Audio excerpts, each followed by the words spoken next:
जितिया व्रत की पूरी कथा, जितिया कथा इन हिंदी। प्रारंभ एक समय की बात है। स्वर्ग में गंधर्वों का राजा जीमूत वाहन था। वह बहुत धर्मात्मा, दानी और परोपकारी था।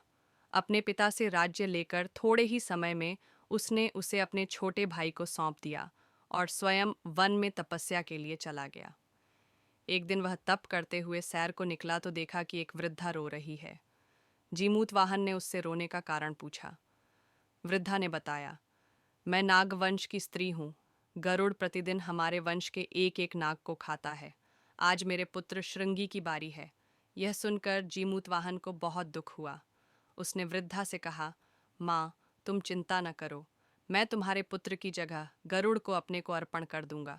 वृद्धा ने मना किया, लेकिन जीमूतवाहन ने उसकी एक न सुनी। जीमूतवाहन का बलिदान। जीमूतवाहन ने श्रृंगी की जगह अपने को नाग की भांति धोती में लपेटकर चट्टान पर लिटा दिया, जहां से गरुड़ आकर उसे ले गया। गरुड़ जब उसे ले जा रहा था और चोंच मारने लगा तो उसने देखा कि ना तो वह चिल्ला रहा है, ना ही उसके शरीर से खून बह रहा है। गरुड़ को आश्चर्य हुआ। उसने उससे पूछा, तुम कौन हो?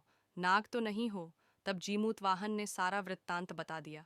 गरुड़ उसकी दयालुता, साहस और बलिदान से अत्यंत प्रभावित हुआ और कहा, हे महापुरुष, आज से मैं नागों को नहीं खाऊंगा। इस प्रकार जीमूतवाहन के परोपकार से नाग वंश की रक्षा हुई। दूसरी कथा, चील और सियारिन की कथा। बहुत समय पहले जंगल में एक चील और एक सियारिन एक ही समय गर्भवती हुईं। संयोग से दोनों ने एक ही दिन बच्चों को जन्म दिया। एक दिन चील अपने बच्चे को घोंसले में छोड़कर भोजन के लिए गई थी। तभी सियारिन वहां आई और चील के बच्चे को खा गई।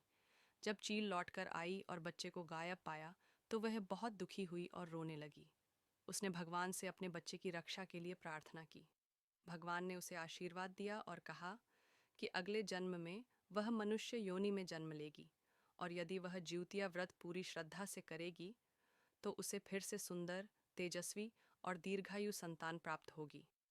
इस प्रकार अगले जन्म में चील एक मनुष्य स्त्री बनी और उसने पूरे नियम धर्म से ज्यूतिया व्रत किया, जिससे उसे फिर से संतान प्राप्त हुई। तीसरी कथा, ब्राह्मणी और रानी की कथा।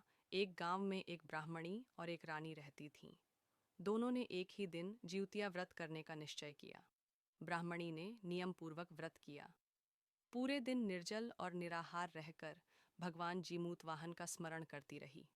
वहीं दूसरी ओर रानी ने व्रत तो किया, लेकिन चुपचाप भोजन भी कर लिया। वर्षों बाद दोनों को संतान प्राप्त हुई। ब्राह्मणी की संतान तेजस्वी, बुद्धिमान और दीर्घायु हुई, जबकि रानी की संतान अल्पायु और कमजोर हुई। जब रानी ने इसका कारण पूछा तो ब्राह्मणी ने बताया कि उसने व्रत पूर्ण निष्ठा और नियमों से किया था, जबकि रानी ने अधूरी श्रद्धा से व्रत किया, तभी उसे उसका फल नहीं मिला। इस कथा से यह शिक्षा मिलती है कि श्रद्धा और नियम से किया गया व्रत ही फलदायी होता है।